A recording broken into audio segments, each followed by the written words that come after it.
Baik, kita ke informasi melonjaknya harga kedelai di pasaran yang berdampak pada pengusaha tahu Sumedang di Kabupaten Sumedang, Jawa Barat. Mereka terpaksa mengurangi ukuran tahu agar bisa tetap berproduksi dan meminimalisir kerugian.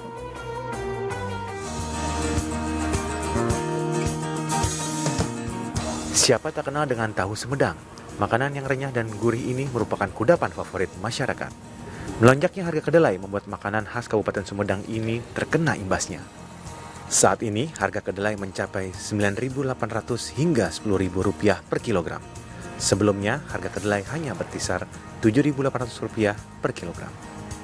Sebagian besar perajin tahu Sumedang mensiasati kondisi ini dengan mengurangi ukuran tahu agar produksi tetap berjalan dan konsumen tetap bisa menikmatinya. Cuma dalam potongan itu dikecilin sedikit gitu untuk siasati Pak gitu.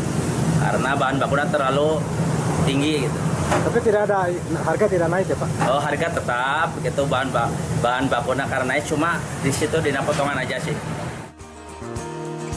Bagi konsumen, kenaikan harga kedelai tidak mempengaruhi minat mereka untuk membeli tahu Sumedang. Sering saya kalau tiap pulang ke Sumedang memang langganan sini. Sekarang ada kenaikan harga Pak? Saya kurang tahu kalau kenaikan harga, cuma saya lihat di rasanya aja. Sementara pemerintah menegaskan persediaan kedelai masih terjaga. Namun terdapat penyesuaian harga kedelai di tingkat perajin, dampak dari meningkatnya permintaan kedelai dari Cina kepada Amerika Serikat. Kami berharap betul agar tahu tempe tersedia dan harga masih wajar. Dan saya sangat mengapresiasi kepada para pengrajin. Mereka menyampaikan bahwa mulai hari ini mereka siap produksi kembali dan besok tahu tempe sudah ada di pasaran.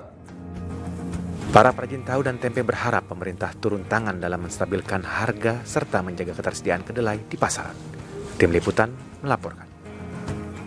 Nah, sebagai warga Bandung, Ustadz Erik ini pasti suka tahu Sumedang ya Ustadz ya? Iya. Ya, Saya senang sekali tahu ya, bahkan hampir kalau setiap minggu saya pulang itu selalu ada tahu ya.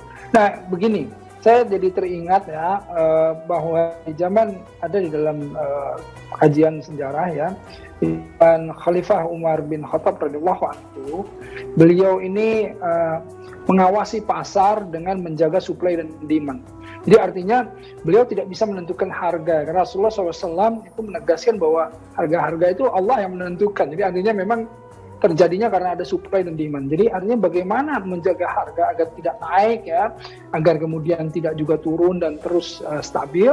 Bagaimana caranya? Beliau mengawasi dengan melihat supply dan demand-nya. Dan inilah yang bisa dilakukan oleh pemerintah ya, di mana ketika bagaimana supply-nya kurang gitu, demand-nya kemudian bertambah, apa yang harus dilakukan dan lain-lain, dan itu semuanya tentu sudah ada ya di dalam sistem, di dalam ini, tinggal bagaimana kita report langsung kepada pemerintah atau lembaga-lembaga pengawasan yang seharusnya berjalan. Tapi insya Allah tadi juga pengrajin ya, ini ya disebutnya pengrajin tahu ya, atau pembuat tahunya atau pedagang tahu yang kemudian sudah siap untuk kemudian mensuplai kembali. Nah insya Allah mudah-mudahan tetap tahunya tidak kualitasnya menurun, tetap lezat ya, sebagaimana kita para penggemar tahu. Insya Allah, ini harapan dari Ustadz Erik dan juga pastinya warga Indonesia kita semua bahwa agar kacang kedelai harganya kembali stabil, karena memang tahu tempe ini kan biasanya dikenal sebagai lauk yang murah, namun sekarang mahal. Semoga harganya kembali stabil begitu ya Ustadz ya? Iya, betul. Baik.